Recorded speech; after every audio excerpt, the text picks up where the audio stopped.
Magic Tree Outside, Midnight on the Moon. Chapter 6, High Jump. "Who is that?" said Jack. "I don't know," said Annie, "but we'll soon find out." She started waving. "No," said Jack. He grabbed her arm. "Let's go back to the base before he gets here." "Why?" said Annie. "We don't know who he is," said Jack. "We don't know if he's friendly or mean or what." "But we can't go back," said Annie. "We haven't found the fourth anything yet. We won't be able to go home." "It doesn't matter. We can lock the door at the moon base until he goes away," said Jack. "Then we can get new air tanks." Jack hurried to the moon buggy. "Come on." He jumped into the driver's seat. Annie gave a little wave to the dot in the sky. Then she climbed into the moon buggy. The buggy took off. "Careful," said Annie. They bumped over the rocks as Jack turned the buggy around.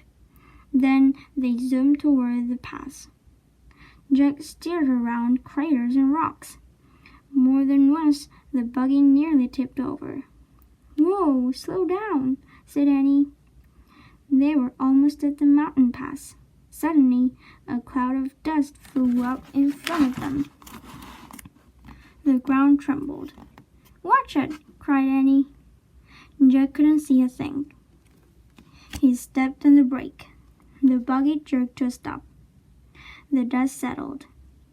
A giant rock had fallen into the narrow pass. It was stuck between two walls of rock. They were trapped. Jack quickly found a picture of a giant rock in the moon book.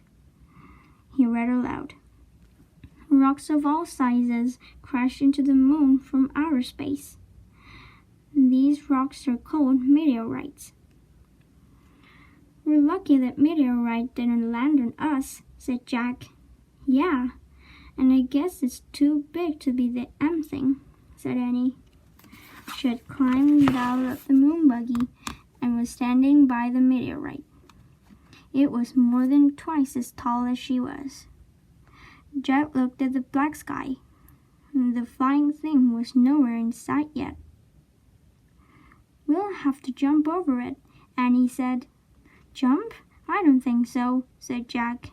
"It's too high." "I'm going to try anyway," said Annie. "Wait, let's think first," said Jack. But Annie was already backing up. 1, 2, 3, go! She shouted and took giant, leaping steps toward the meteorite. When Annie got close to the rock, she pushed off the ground. Then she flew through space and disappeared behind the meteorite. "Annie!" Jack called. There was no answer. "Oh, brother," Jack said. He backed up and took off toward the rock. He jumped as high as he could. Then he was flying through space. Jack hit the ground and fell face down into the dust. Jack tried to stand, but his suit was too bulky. He tried to roll over, but his suit made even that impossible. "Oh no," he groaned. "Not again." "Are you here?" asked Annie. "Did you make it?" "Yes."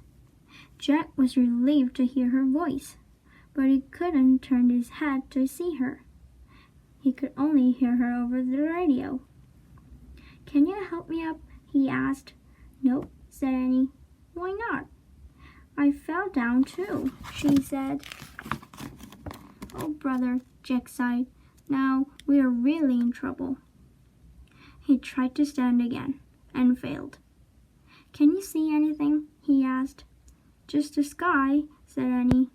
"Wow, is it weird? I'm worried about our air tanks," said Jack. "I feel like it's been 2 hours.